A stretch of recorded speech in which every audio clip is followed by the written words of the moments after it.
जम्मू कश्मीर के पूर्व गवर्नर सत्यपाल मलिक सवाल खड़े करते जा रहे हैं। पहले उन्होंने सवाल खड़ा किया पुलवामा को लेकर, पुलवामा अटैक को लेकर, फिर उन्होंने सवाल खड़ा किया उस 300 करोड़ की ब्राइब को लेकर और ये कहा कि प्रधानमंत्री के नज़दीकी वो लोग हैं जो ये ऑफर कर रहे थे जम्मू कश्मीर में। कभी वो सवाल खड़ा करते हैं जम्मू कश्मीर की राजनीति के ऊपर और जम्मू कश्मीर की राजनीति के साथ जुड़े हुए पॉलिटिशियंस को लेकर। और अब उन्होंने recently senior journalist Ravish Kumar के साथ एक बातचीत की है और उस बातचीत में एक और बड़ा सवाल खड़ा कर दिया। सवाल ये कि मैं इतने बयान पर बयान दे रहा हूँ, मैं इतनी सारी बातें कर रहा हूँ, मैं इतने सारे खुलासे कर रहा हूँ, मेन स्ट्रीम मीडिया में ये रिपोर्ट क्यों नहीं हो रहा। उन्होंने कहा कि सिवाय द टेलीग्राफ के और यूट्यूब चैनल्स के और फेसबुक के मुझे देखने को कहीं नहीं मिला कि मेन स्ट्रीम मीडिया में, कहीं अखबारों में, कहीं चैनल्स में भी ये खबर रिपोर्ट हुई हो।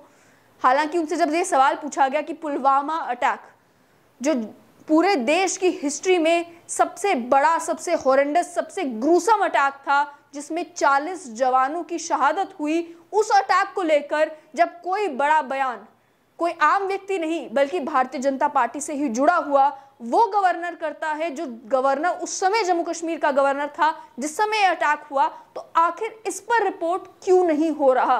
तो उनका ये कहना था कि मैं भी देखकर हैरान हूँ। उम्मीद तो ये थी कि अगले दिन जब नया दिन चढ़ेगा तो हर जगह से कॉल्स आएंगी, यहाँ तक कि तंजिया अंदाज में ही सही, लेकिन सीनियर जर्नलिस्ट रवीश कुमार ने यह भी कहा कि मैं आपके घर आते हुए हैरान हो रहा था कि मुझे लगा कहीं ईडी और सीबीआई पहुंची होगी, यहाँ तो कुछ देखने को नहीं मिल रहा। इसी पुलवामा अटैक को लेकर कई सारे सवाल सोशल मीडिया पर भी खड़े हुए हैं। लोग ये सवाल पूछ रहे हैं कि सत्यपाल मलिक को 4 साल क्यों लग गए ये सवाल खड़ा करने में, 4 साल क्यों लग गए ये सारी बातें कहने में, 4 साल क्यों लग गए जम्मू कश्मीर से चले जाने के बाद, कभी मेघालय कभी गोवा चले जाने के बाद अब जाकर उन्हें ये याद क्यों आ रहा है कि ये सब कुछ घट चुका है।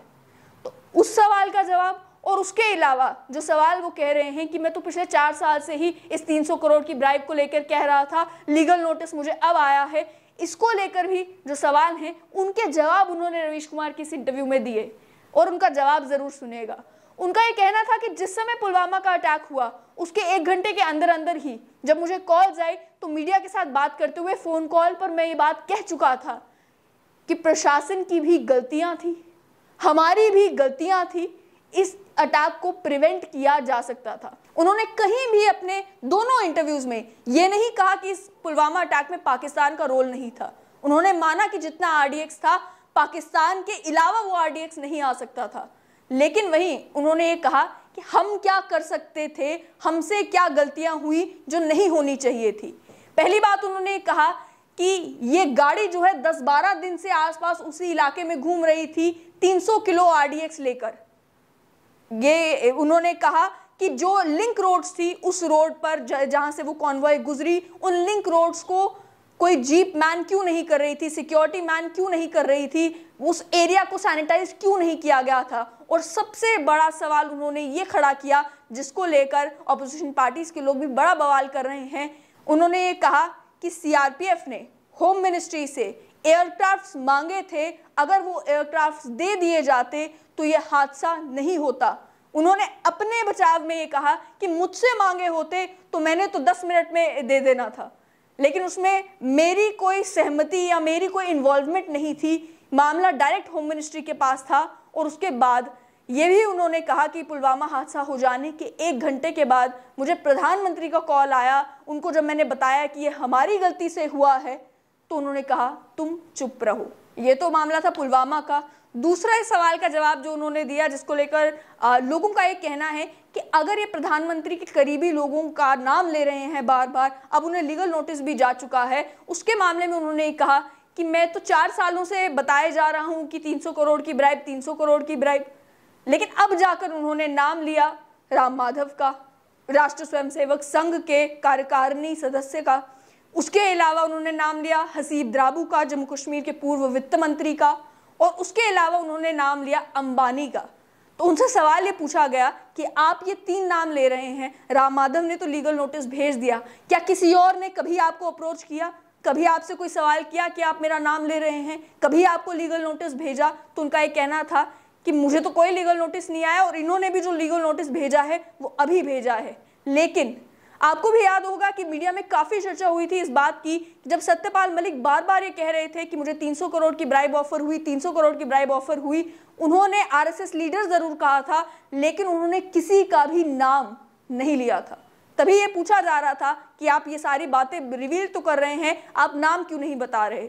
अब जाकर जब उन्होंने नाम लिया तो एक लीगल नोटिस उन्हें पहुंच चुका है, और जो वायर के साथ उनका इंटरव्यू था उसमें उन्होंने करप्शन के नाम पर कई सारे लोगों के नाम लिए और ये कहा कि ये सभी लोग जो हैं वो प्रधानमंत्री के करीबी हैं। एक लीगल नोटिस जा चुका है, अन्य लीगल नोटिस तैयार हो रहे हों, इसके बारे में हमें कोई जानकारी नहीं है। लेकिन सत्यपाल मलिक की बातों को लेकर ऑलरेडी रिबटल्स आना शुरू हो चुके हैं। पहला रिबटल दिया मुजफ्फर हुसैन बेग ने। उन्होंने कहा कि मुझे लेकर ये कहा गया कि मैं गिलानी से मिला हूं, मुझे लगता है कि सत्यपाल मलिक की मेमोरी जो है वो थोड़ी वीक है, क्योंकि इस तरीके का कोई इंसिडेंट कभी हुआ ही नहीं। उसके अलावा एक बात जो उन्होंने अपने इंटरव्यू में पहले क्लेम की थी गृह मंत्री अमित शाह को लेकर, उसको लेकर उन्होंने ऑलरेडी रोल बैक कर लिया। उन्होंने कहा कि मैं ये शब्द वापस लेता हूं, ऐसा हुआ ही नहीं था। इसी वजह से ये भी एक कारण बताया जा रहा है कि लोग सत्यपाल मलिक की बातों को ज्यादा गंभीरता से क्यों नहीं ले रहे। उनका एक कहना है कि आज वो ये बयान दे रहे हैं, 10 दिनों के बाद क्या मालूम वो कहे मैं ये शब्द वापस लेता हूं, 20 दिनों के बाद क्या मालूम। जिस तरीके से उनकी क्रेडिबिलिटी का क्राइसिस तब आया जब जम्मू कश्मीर में उन्होंने कहा कि फैक्स मशीन खराब हो गई, जब उन्होंने कहा कि कोई 370 हटने वाला है, इस बारे में मुझे कोई जानकारी नहीं है। जब उन्होंने इस तरीके के बयान जम्मू कश्मीर में देने शुरू किए, तब जम्मू कश्मीर के लोगों का, जम्मू कश्मीर के राजनेताओं का कहना था कि सत्यपाल मलिक पर भरोसा किया नहीं जा सकता। शायद यही कारण है कि जब इतने बड़े बड़े बयान जम्मू कश्मीर के पूर्व गवर्नर सत्यपाल मलिक ने दिए, मेन स्ट्रीम मीडिया में कहीं देखने को नहीं मिला कि उन बयानों को सीरियसली लिया गया हो। लोगों ने कहा कल को क्या मालूम वो इससे भी पलट जाएं।